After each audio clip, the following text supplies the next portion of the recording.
Ask a physicist what came before the Big Bang, and you'll hear the same 7 words every time. The question doesn't make sense. That's the line in every documentary, every textbook, every classroom. But it's not what physicists tell each other in their own papers.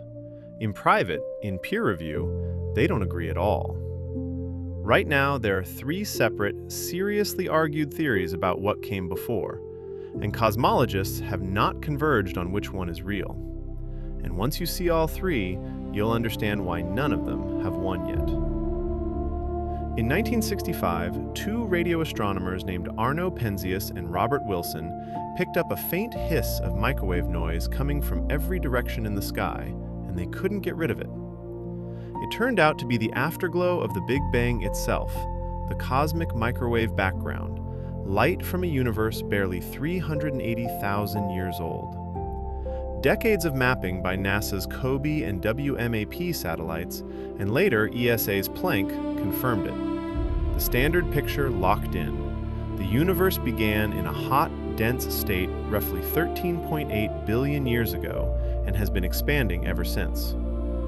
Stephen Hawking called the discovery that the universe had a beginning probably the most remarkable discovery of modern cosmology. In this video, you'll get the 3 real, currently debated theories about what happened before that beginning: eternal inflation, the Big Bounce, and Roger Penrose's conformal cyclic cosmology, laid out in physicists' own terms, not the simplified version. And you'll walk away understanding that the question doesn't make sense isn't a scientific conclusion. It's the answer physicists give when they're out of time to explain the argument underneath it. But to understand why physicists even started asking this question, we have to start with the wall they hit, the moment their own best theory told them it couldn't go any further back. Run the universe's expansion backward using Einstein's own equations, and everything in the observable universe converges toward a single point of infinite density and 0 volume. Physicists call it a singularity. It's like dividing by 0 on a calculator. The math doesn't hand you an extreme answer, it hands you no answer at all. And direct observation hits its own wall in the same neighborhood. Light couldn't travel freely until the universe was 380,000 years old. Before that, it's opaque. So the math breaks at time 0, and our eyes go dark at 380,000 years. For decades, the assumption was that this singularity was the literal beginning of everything, of space, of time, of the question before itself. But there was one problem. General relativity was never built to operate at those densities. It's a theory of smooth, continuous spacetime, and a true singularity is the opposite of smooth. So increasingly, physicists don't treat the Big Bang singularity as a proven starting point. They treat it as the exact spot where the equation broke down and stopped being trustworthy. So if general relativity can't be trusted at that boundary, what happens if you swap in a theory that can? That's exactly what 3 different groups of physicists tried, and they didn't land on the same answer. Picture a ball balanced at the top of a hill instead of resting at the bottom. Unstable, loaded with potential energy, waiting to roll.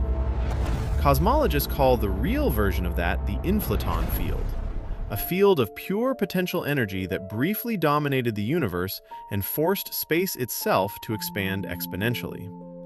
The scale is hard to say out loud without it sounding like an exaggeration.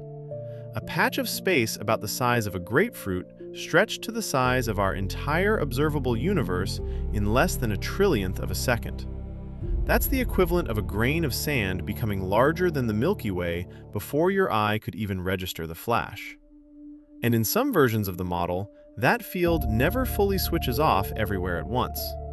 Inflation keeps happening somewhere, forever, spinning off bubble universe after bubble universe, each one its own separate Big Bang, with ours simply being the bubble we happen to be standing inside. Inflation explains an enormous amount: the flatness of space, the near-uniform temperature of the cosmic microwave background, the seeds that grew into galaxies.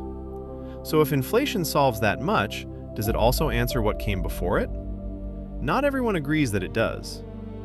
Bouncing cosmologists start from a specific accusation: that the Big Bang singularity is a hazardous extrapolation of general relativity beyond its domain of validity. It's like calculating a car's stopping distance with a formula built for dry pavement, then trusting that same formula on ice. The formula doesn't fail gracefully. It gives you a confident, wrong answer.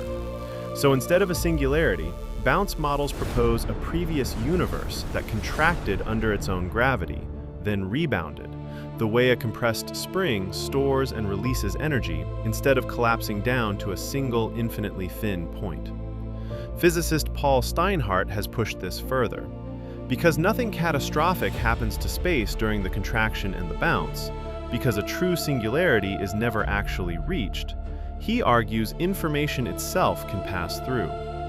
Even objects as extreme as black holes could cross from the universe before the bounce into the universe after it.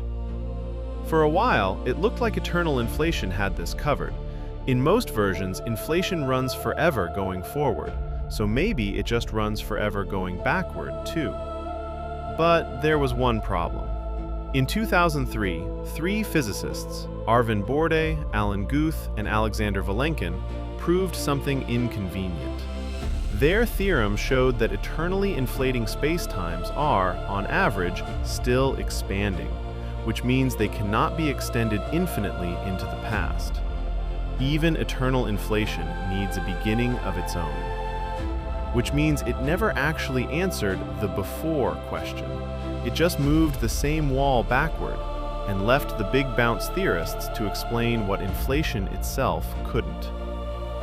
So the big bounce solves the singularity problem by removing the singularity entirely. But it comes with an even stranger prediction: universes stacked backward and forward in an endless loop. And that escalating scale is exactly what a third theory pushes even further. Physicist and Nobel laureate Roger Penrose calls it conformal cyclic cosmology. His claim?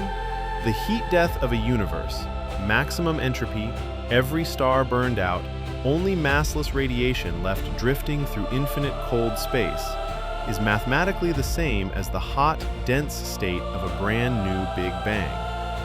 Think of a photo negative and its print. They look like 2 completely different images until you realize one is just a mathematical transformation of the other. Identical information, wildly different appearance. Penrose's transformation is called conformal rescaling, a kind of geometry that preserves angles but not distances. Under that rescaling, an infinitely distant, infinitely cold future can be mathematically identical to an infinitely dense, infinitely hot past. Zoom that dying universe down to a point, and it looks exactly like the beginning of the next one. Penrose claims to have even found the fingerprints of this in the data. Faint circular patterns in the cosmic microwave background he interprets as evidence of black holes evaporating in the eon before ours, bleeding through into our own sky.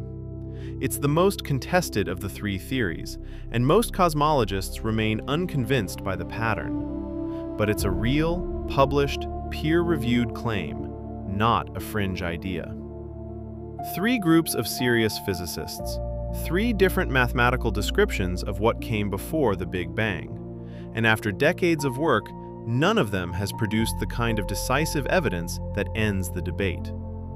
There is no single answer to what came before the Big Bang, not because physicists gave up looking, but because there are at least 3 mathematically consistent, independently defensible answers, and the data we have right now can't rule out any of them. Eternal inflation traces back to Alan Guth's 1981 model and its later eternal extensions.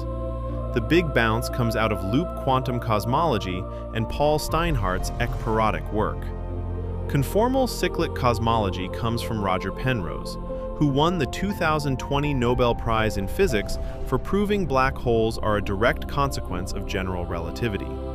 But the real significance of this disagreement isn't which theory eventually wins. It's what the disagreement tells you about the sentence, "The question doesn't make sense." That sentence isn't a finding, it's a summary, a compression of 3 unresolved competing research programs into 6 words simple enough for a headline. Every time you hear it, You're hearing the editing process, not the physics. But there are still questions none of these three theories answer on their own. None of them currently makes a prediction sharp enough to be ruled out by an experiment we can actually run today. None of them explains why the constants of physics, the exact strength of gravity, the exact mass of an electron, came out tuned the way they did, in this universe or any before it. And that's not a failure. It's the reason the field hasn't gone quiet. What this disagreement opens up isn't uncertainty for its own sake. It's a live, working research program on the oldest question in physics. The before question didn't get closed, it got sharper. And every year, better data from the cosmic microwave background, from gravitational wave detectors listening for a signal from before this universe even existed, narrows which of these three stories can still survive contact with reality. Subscribe for more.